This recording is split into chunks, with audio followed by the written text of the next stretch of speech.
Good morning সবাইকে। দেখো আজকে তোমাদের সিলেক্ট কমেন্ট দেখাবো এসকিউএল এর। সিলেক্ট কমেন্ট মানে হলো যেখানে আমরা টেবিল থেকে ডেটা তুলে এনে দেখাতে পারি। এটা খুব ইম্পর্ট্যান্ট কারণ এটার একটা বিশাল পোর্শন তোমাদের আছে। তো আমরা স্কুল বলে একটা ডেটাবেস ব্যবহার করছিলাম এবং সেখানে যে টেবিলটা ব্যবহার করছিলাম তার নাম ছিল স্টুডেন্ট। তো প্রথমে দেখে নাও যে স্টুডেন্টের অ্যাট্রিবিউট গুলো কি কি ছিল। অ্যাট্রিবিউট মানে কলাম গুলো। এইটা হচ্ছে স্টুডেন্ট ডেটাবেস টেবিলটা। ID, name, class, section, roll. আচ্ছা, এখানে যদি সব কটা কলামের সব ডেটা দেখতে চাই তাহলে লিখতে হয় সিলেক্ট স্টার ফ্রম স্টুডেন্ট।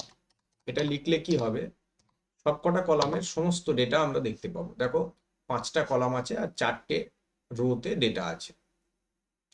এবার যদি আমরা নির্দিষ্ট কিছু কলামের ডেটা দেখতে চাই তাহলে কলামের নামটা উল্লেখ করতে হয়। স্টারের জায়গাটাতে যে যে কলামের নামগুলো দেখতে চাই সেগুলো উল্লেখ করতে হয়। যেমন ধরো আইডি কমা নেম, এই দুটো কলামের ডেটা যদি দেখতে চাই তাহলে আমি কমা কমা দিয়ে যদি উল্লেখ করি, দেখো দুটো কলামের ডেটা দেখাচ্ছে।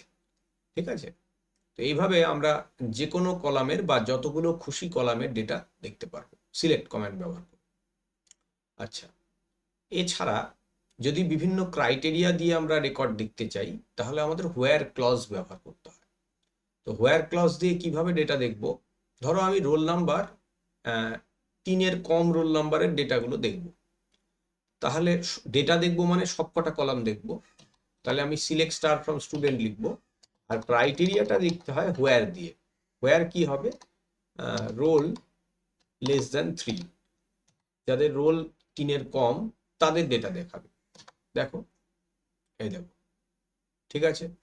আচ্ছা, একই রকম ভাবে লেস দ্যান হবে, গ্রেটার দ্যান হবে, ইজিক্যাল টু হবে, সব কিছু হবে। যদি একজন আর দেখতে চাই তাহলে যার 1 রোল নাম্বার বা 4 রোল নাম্বার তার ডেটা যদি দেখতে চাই তাহলে কি লিখবো, ইজিক্যাল টু 3। ঠিক আছে?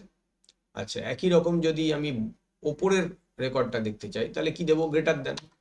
তাহলে এখানটাতে গ্রেটার দ্যান 3 দিতে পারি, তাহলে শুধু 4-এরটাই দেখাবে।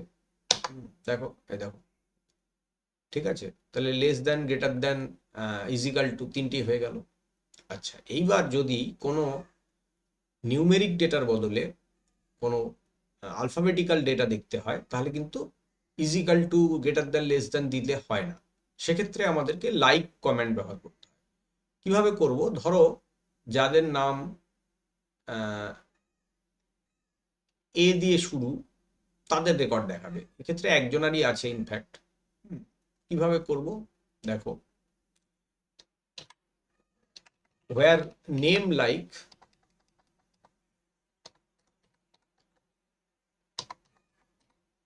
আচ্ছা সেকশন করে দিই, তাহলে হুবহু ডেটাটা মিলবে।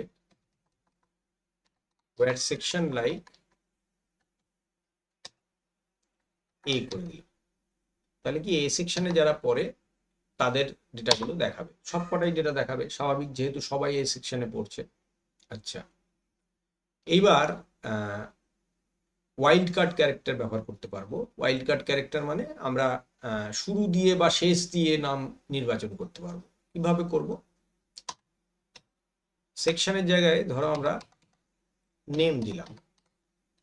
এবার এ দিয়ে শুরু জানি কিন্তু পরে কি আছে জানি না, তখন আমরা কি করব, পার্সেন্টেজ দেবো। পার্সেন্টেজ একটা ওয়াইল্ড কার্ড ক্যারেক্টার এসকিউএল এর, মানে এটার জায়গায় তুমি যা খুশি বসাতে পারো। এই ধরনের জিনিসকে বলে ওয়াইল্ড কার্ড ক্যারেক্টার। দেখো, শুধু এ নামটা, এবিসিডিটাই এলো, আরো যদি থাকতো এ দিয়ে সেগুলো সবকটাই এখানে আসতো। ঠিক আছে? আবার একই রকম কি দিয়ে শেষ যদি কেউ বলে, যেমন ধরো আমি যদি চাই পি দিয়ে শেষ যে নামগুলো সেগুলো দেখাবো, তাহলে কি করব, পার্সেন্টেজ আগে দেব আর পিটা পরে দেব। তাহলে পরে কি হবে, দেখো, এমএনওপিটা পি দিয়ে নামটা শেষ হয়েছে, তাহলে সেই জন্য ওই রেকর্ডটা দেখাবে।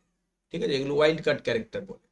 আরেকটা হয় ওয়াইল্ড কার্ড ক্যারেক্টার, সেটা হলো আন্ডারস্কোর। সেটা হলো নাম্বার অফ ক্যারেক্টার গুনতে পারে, কটা ক্যারেক্টার আছে গুনতে পারে। যেমন ধরো যদি লিখি কি কি রেকর্ড আছে, এবিসিডি আইজে কে এল। আচ্ছা, আইজে দিয়ে ধরো স্টার্ট হবে আমাদের রেকর্ডটা, তারপরে দুটো ক্যারেক্টার থাকবে, তখন দুটো আন্ডারস্কোর দেবো। আন্ডারস্কোর হচ্ছে আর একটা ওয়াইল্ড কার্ড। এইটা দিলে শুধু আইজে কে এলটাই পাবো, অথবা যদি দুটো ক্যারেক্টার আইজে কে এল এর পর থাকে তাহলে সেই রেকর্ডগুলো দেখাবে।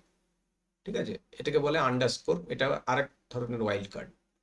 এটা হলো যখন আমাদের ক্যারেক্টার গোনা থাকে তখন এইটা আমরা ব্যবহার করে থাকি। আর যখন ক্যারেক্টার অগুন্তি থাকে, যা অজানা অগুন্তি ক্যারেক্টার আছে, তখন আমরা কি করব, তখন এই পার্সেন্টেজ সাইনটা ব্যবহার করি। ঠিক আছে, বুঝতে পারলে? আচ্ছা, এইবার তার মানে যে কোনো ক্যারেক্টার জাতীয় ডেটার জন্য আমরা লাইক ব্যবহার করব এবং সিঙ্গেল কোটেশনটা ব্যবহার করব। আর যখন নিউমেরিক ডেটা থাকবে তখন কি করব, less than, greater than, equal to এরকম ডেটা দেবো, আর সিঙ্গেল কোটেশন লাগবে না। বুঝতে পারলে? হোয়ার এর পর। আচ্ছা, এবার যদি একাধিক কন্ডিশন দিই তখন আমরা কি করব সেটাও একটু দেখে নিই। ধরো দুটো দিলাম, এইটা হবে, অথবা নেম লাইক, এটাও হতে পারে। নেমের জায়গায় অন্য ক্রাইটেরিয়াও দিতে পারি। নেম লাইক এ পার্সেন্টেজ হবে, মানে যে কোনো একটা যদি হয় তাহলেই দেখাবে, তখন আমরা অর ব্যবহার করি। দেখো দুটোই দেখালো। ঠিক আছে, কিন্তু যদি অ্যান্ড ব্যবহার করি তাহলে দুটো মিললে তবেই দেখাবে। ঠিক আছে, মানে এই জায়গাটা যদি অ্যান্ড দিতাম তাহলে কোনো রেকর্ডই দেখাতো না, কারণ এরকম কোনো নামই নেই যার এ দিয়ে শুরু আবার আইজে কে এল দিয়েও শুরু, এরকম কোনো নামই নেই। তাহলে অ্যান্ড দিলে দেখো এখানে কোনো রেকর্ডই দেখাতো না। ঠিক আছে, কিন্তু যদি আমরা এমন শর্ত দিই যেটা মিলছে তাহলে কিন্তু দেখাবে।